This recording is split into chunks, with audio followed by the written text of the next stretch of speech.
Welcome to Real Estate Coaching Radio, starring award-winning real estate coaches and #1 international best-selling authors, Tim and Julie Harris. This is the #1 daily radio show for realtors looking for a no BS, authentic, real-time coaching experience. What's really working in today's market, how to generate more leads, make more money, and have more time for what you love in your life. And now your hosts, Tim and Julie Harris. 3, 2, 1, and we are back, and this is day 2 of our real estate predictions, and we are on point number 6. But before we get to point number 6, Julie and I listened to yesterday's podcast, and I had said 2 or 3 things incorrectly, and the keeper of numbers, my beautiful wife, Julie Harris, it wants to correct my calculations. Well, just mainly about rentals, rental prices increasing the price of monthly rents. You had maybe overstated a little bit that on average it went up 25% countrywide. The most it's gone up is 16%, which if you're the one renting is still a lot.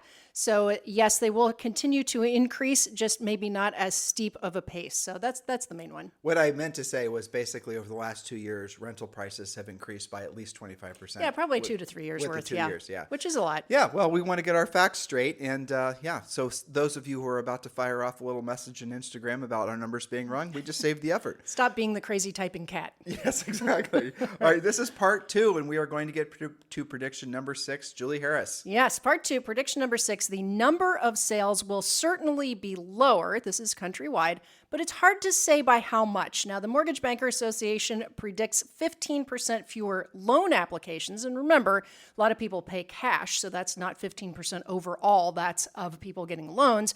15% fewer loan apps in 2023, mainly from first-time buyers checking out of the market. Now, home sales are predicted to be roughly 4.5 million in 2023, with about 600,000 of those being new construction. Now, to compare, again, predicted to be around 4.5 million in 2023, there were 6.1 million home sales in 2021 and 5.9 million by the close of 2022. Now, remember that these were, by and large, pandemic years full of FOMO, fear of missing out. So keeping that in mind. Now, if we see more inventory, here's the foil to that, right? If we see more inventory, better interest rates, and more moderate pricing, buyers will return at a faster clip, potentially recharging the market and negating that potential of only 4.5 million sales. Now, this is something to watch. Forecasts do vary widely regarding how many fewer sales there will be, but everyone agrees that there will be fewer, right? It's just by how much. Now, keep in mind that even if we get to 4.5 million sales, that's still 9 million paid commissions and doesn't account for all new construction or private transactions. How many homes do you have to sell to meet or exceed your goals this year? Okay, remember, 9 million commissions at least.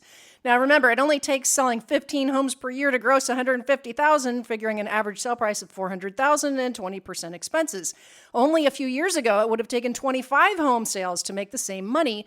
And assuming that you're a proactive lead generator, you have the power to increase your average sales price. So again, keeping it all in perspective. Well, that's a really important point that Julie just said. And didn't we read that the average income for an agent last year was $92,000? Yeah. Right. So average income for an agent last year was nearly $100,000. If your average sale price increases because of inflation, but you're selling fewer houses, you're probably going to be right as rain. So you got to put these doom and gloom statistics and numbers into perspective. That's right. And remember, too, many of the missing home sales this year will be to fewer first-time buyers. So concentrate on move-up buyers and downsizers, and you're going to be less likely to feel that impact. Now, do you have any predictions that are talking about the number of agents in the industry, or can we do a little add-on to this? You can add on to that. Right. So there were, 2 years ago, actually starting 3 years ago, people were predicting there'd be some sort of mass agent extinction event. Right? Agent avalanche, yeah. Right. And we thought, well, here it is, COVID. There it's going to be. You're going to see a ton of people get out of real estate and whatever. And nope, that didn't happen. More people entered into real estate. And then you saw different things, other undulations in the economy. And again, the naysayers were saying agents are going to get out of the industry. Well, guess what happened?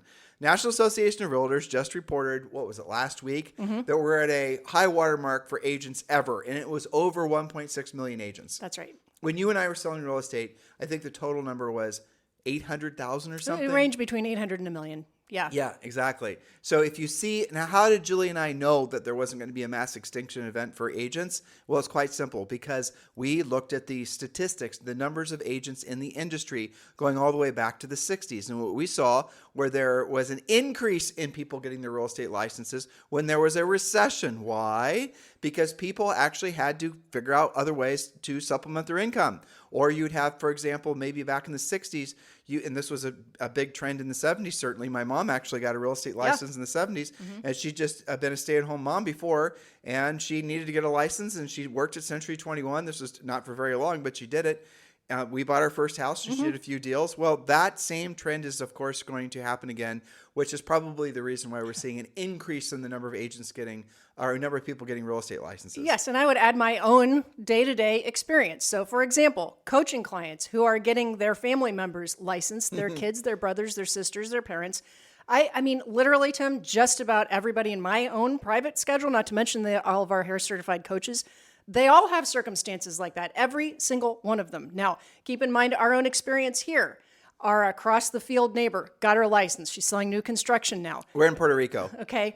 The gal that used to deliver wine for us got her license during COVID. Our waiter got his license. So the reason I bring those up is that just because we have more does not mean that everybody's full time, but keeping in mind that the average sale price and the average commission is so high now, you can be a part-time agent and make $50,000 a year. Yeah, but remember, the average income last year for an average agent was $92,000. Yeah. So there are still lots of people that are going to be making very good livings selling real estate, even with this housing shift. But again, why are we doing these predictions? Especially, why are we presenting to you these predictions in the way that we are? So that you see the opportunity. Because if you're listening to everybody else, you are probably thinking about, becoming a prepper and digging a hole in your backyard and waiting for the locusts to stop swarming. That is not what's going to happen. What's going to happen is that you are going to have a clear mindset. You're going to know that this is one of the greatest times to be in the real estate industry because there's so much change going on. And again, because frankly, there's a lot of agents out there that don't know how to help people in a market like this. And you're going to learn how to help people in a market like this, know what to say, know how to present them information like we're presenting to you. You're going to get your unfair share of the home sales, whereas other agents are going to be, unfortunately, so rooted in fear. So what you've got to do is move past the consternation, the contemplation, and the procrastination and move towards massive action. That's right. Knowledge equals confidence. Ignorance equals fear. So point number 7, inventory, the number of active listings, will modestly increase, but mainly due to lingering listings, not due to more new construction or distressed property. That's a distinct difference. So inventory, yes, we've seen that increasing in a lot of markets. We're still kind of pulling out of some of the holiday slowdown and getting into first quarter and all of that.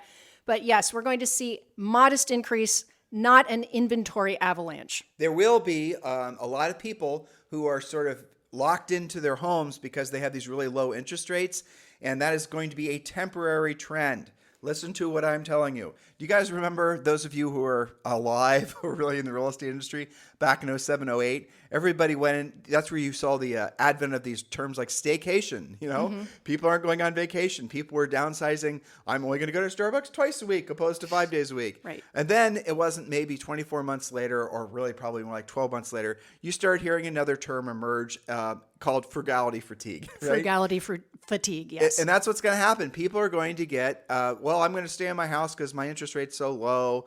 But then, the dust is going to settle with the interest rates. It's going to be in the low 5% range. And then they're going to put their houses for sale and they're going to move up because they're going to have probably an enormous down payment to put on the next house. They're going to have figured out by then how to do an adjustable rate mortgage or how to buy the interest rate down to the point where it's maybe as low as it was on their previous mortgage. People are going to figure things out. What we're in now, this transitioning phase. What you've got to do is you've got to get to the other side of it. A lot of people are in this emotional state of really not knowing what to do. Get on the other side of it because we just give you a window of what it's going to look like. People are going to be putting their houses for sale. People are going to be accepting the fact that it's going to be a low 5% interest. People are going to be looking for agents who know how to help them essentially, matriculate this new market. That's right. I mean, I'm glad that rates spiked to 7% for a while because now 5.5% isn't going to feel so bad versus, quote, spiking from 3.5% to 5%, right? It's all about perspective and letting the dust settle. So speaking of which, point number 8, prices will stabilize but not fall. The best homes, what do I mean by the best homes? The ones that are priced right for the amenities, condition, and neighborhood are still seeing multiple offers, though sometimes after several weekends on the market. Prices are stabilizing. The average year-over-year increase in 2022 settled in at 10% countrywide. That's insane. Yes, it is. So supply and demand still prevail. There's currently a 3-month supply of homes on the market, which is still only half of what it would take for the market to be, quote, balanced.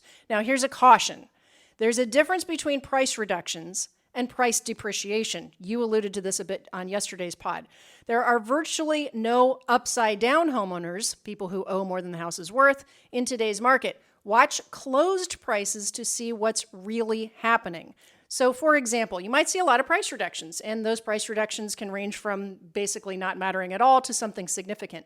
But if that price reduction means that that homeowner, that seller, is potentially going to sell their home for 25% less than they, year over year, then they, the 25% instead of 35%, right? That doesn't mean it's going down. That just means they're making less of a percent. And people get these headlines really mixed up in their heads. And that's why I always look at closed prices, right? Because even somebody doing a price reduction, which makes it look like, oh, prices are falling, that doesn't mean that A, it's going to sell. It doesn't mean that they're not going to just decide that if they can't get their price, that they're going to get out of the market. You've got to look at sold prices, especially right now in a transitioning market. Pricing a new listing is becoming more challenging because all of this is mixed up. This goes to what I was just mentioning, the transition, right? You're going to have to move through this phase emotionally, but you're going to have to move through it with knowledge. Knowledge equals confidence, ignorance equals fear. Well, guess who your biggest challenges are going to be? Not your fellow agents. It's going to be your sellers and your buyers, because they don't have a real estate podcast that's helping them move past their ignorance phase and move towards confidence. That's the reason you're going to have to be able to double down with content and information that's going to make them realize that you are a true real estate professional. If you've ever really wondered how to differentiate yourself and how to, have a buyer or seller choose you to work with, this is how you do it in a market like this. In the previous market, it was a lot about who knew you, maybe I would say, because people weren't that selective who they were going to work with because they knew where they were going to buy, and the sellers knew the houses were going to sell even if they listed it with their hamster. But the reality of it is now is everyone's going to become more particular. And the way you win this war is you're going to have to be someone who delivers obviously a higher level of knowledge and information, not just the latest headlines from MSNBC. And one of the easiest shortcuts for you to be that agent is to join Premier Coaching. Text the word Premier to 47372, text the word Premier to 47372, or simply go to premiercoaching.com. And when you do, you're going to have immediate access to the first level of Premier Coaching, including a daily semi-private coaching call. You need to be the agent that's going to win the business because you've earned the right to win the business, not thinking anymore that you're going to get the business just because you have enough likes on your YouTube videos. That stuff matters, but what matters now is your knowledge and your ability to deliver a message to potential clients that they need to hear so they can make clear decisions. And really the first person you need to work on is yourself. Because if you've got a lot of misinformation floating around in your head, you're going to make missteps. You're going to say things that aren't accurate. You're going to cost yourself potential deals.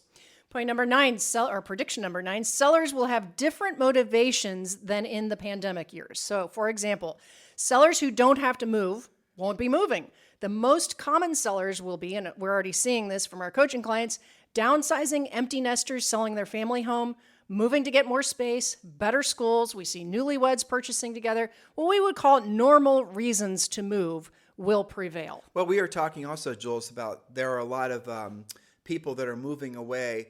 Essentially the acceptance of the fact that people can be doing remote work. Yes, that's right. And sort of the, Starlink and all these other technologies that are allowing. I mean, Julie and I were just in North Carolina. We took our Starlink with us. Yep. The little modem and the satellite dish. And then when we came back to Puerto Rico, we took it with us and in a box. And Starlink sells you a nice little convenient backpack so you can truck through the airport with a Starlink satellite dish and a little modem on your back. And by the way, you were able to set it up by yourself in less than, an hour or two tops. No. I took maybe like 15 minutes. I just plugged it in. Yeah, you don't have to call somebody, wait for them to show up, have this big elaborate mess of wiring and modems and all this kind of stuff. So that has made it, and I heard this point was also made on a Housing Wire podcast that the nature of relocation deals is different now. You might be, quote, relocated to a different town or different headquarters, but that does not necessarily mean that you're going to move. And also, to your point, gives you the opportunity to not be tied to a city. And maybe you do want to move. Maybe you want to cash out and pay cash on, something a little bit more remote or more interesting to you. Well, let's scale this point out. So again, we talked about this a little bit yesterday. This is, again, we're scaling out point number 9, which was sellers have different motivations than in pandemic years. Well, here's the other thing.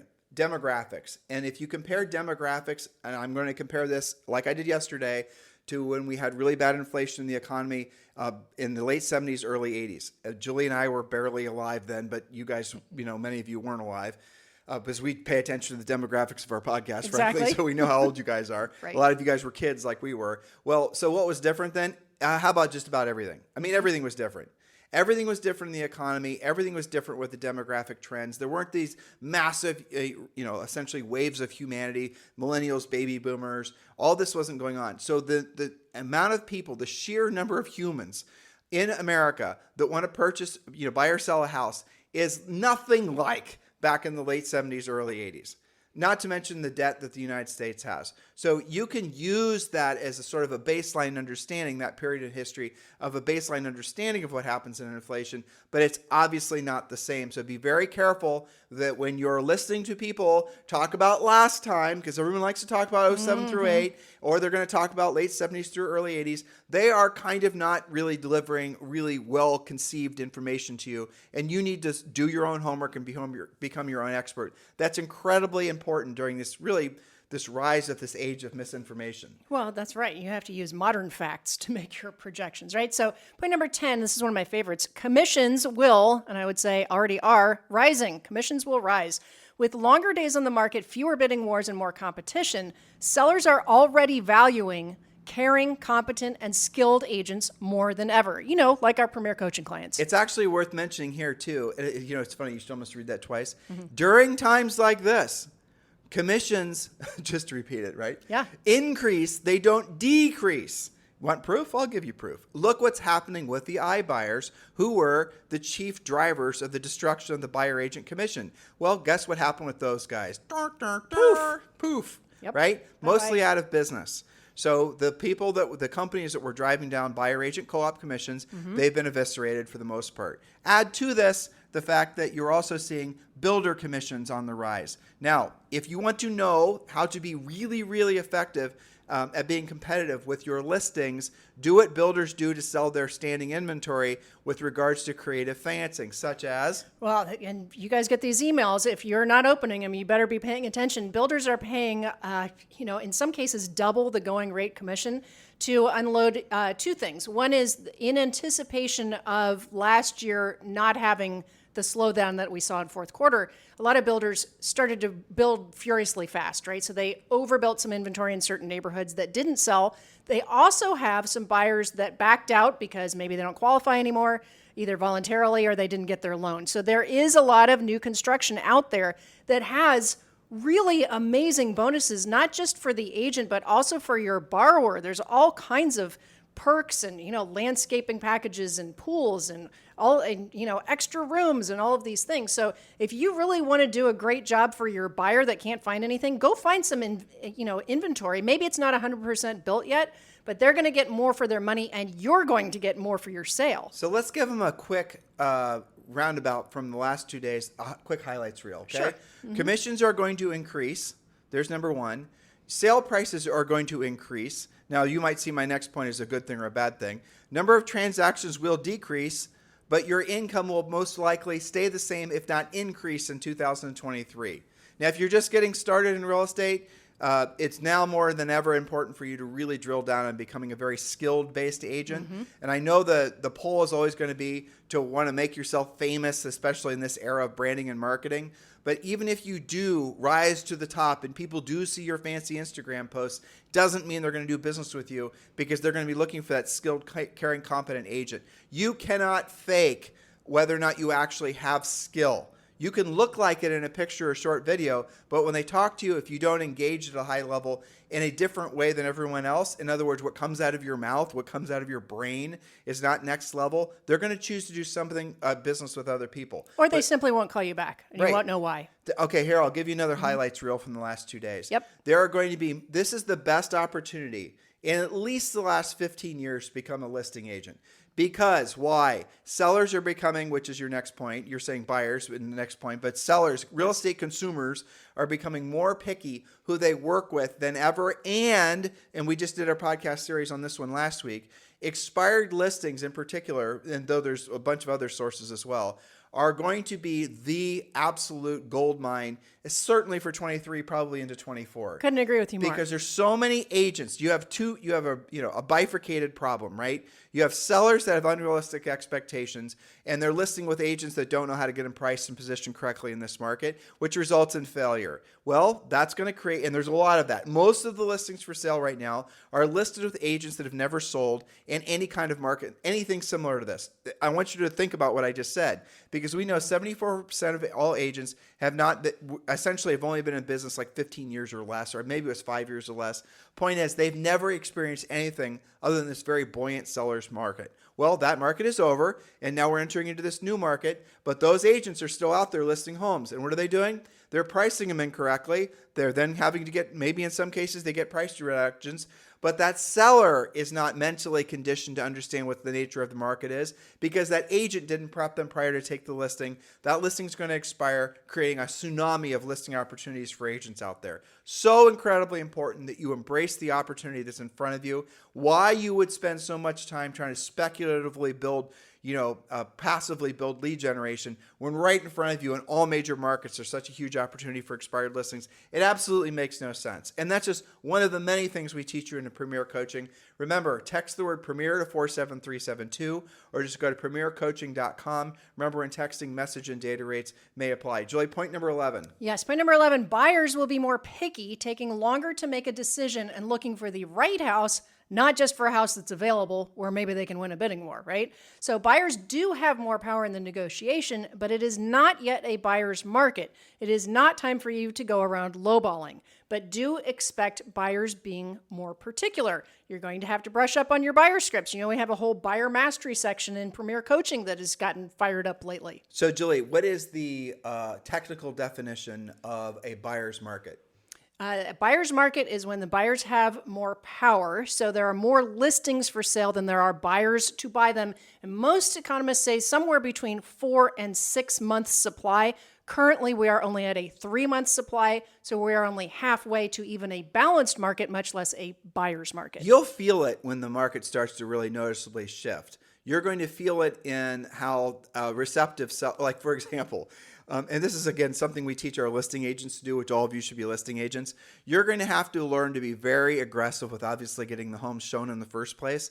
That's a weird thought for almost everyone. Thinking, right? I mean, these agents listing, they've been in the business in a time where you put a listing for sale, you didn't even have time to put the sign in the yard, Well, one of our most popular podcasts of late was 12 Unexpected Ways to Get Your Listing Sold. Yep. Because agents are saying, well, how can I not have a showing in the first 22 seconds? Why do I only have one showing this weekend? And then next weekend you get none. That's weird.